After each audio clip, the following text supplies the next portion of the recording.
Тензична дискусија во грчкиот парламент, протести на синтагма. Ципрас го обвинува поранешниот премиер од редовите на Нова демократија Самара за прифаќање на терминот Македонија уште во далечната 91 година.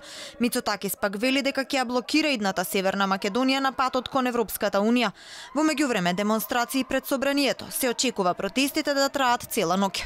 Инертноста, апатијата, одложувањето на решавањето на спорот резултираа со признавање на нашите соседи со нивното уставно име од повеќе од 130 земји, вклучувајќи ги САД, Русија и Кина. Дури и медиумите и целата јавност ги нарекува Македонија. Национален пораз за Грција бил Преспанскиот договор. Лидерот на опозицијската Нова демократија порача, доколку стане премиер на наредните избори, ќе го искористи правото на вето. Мицотакис ќе искористил можноста да го блокира секое поглавје кое во иднина Скопје ќе го отварало во преговорите со Европската унија. Овој договор никогаш не требаше да дојде во грчкиот парламент за ратификација, бидејќи представува национален пораз. Процесот за интеграција на Скопје во Европската унија не е поврзан со договорот од Преспа. Грција може во кој било момент да стави вето во процесот на интеграција на Скопје во ЕУ и ова право на нашата татковина одбивам да го напуштам.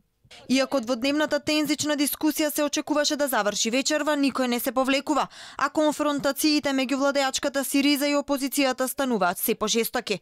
Ципрас повеќе од 1 час се објаснува пред пратениците дека Преспанскиот договор е конструиран според сите барања на Грција и дека соседите го промениле дури и уставот. Иако дебатата во собранието ќе заврши во 1 часот и 30 минути по полноќ, протестите на синтагма продолжуваат и ќе траат се до раните утрински часови.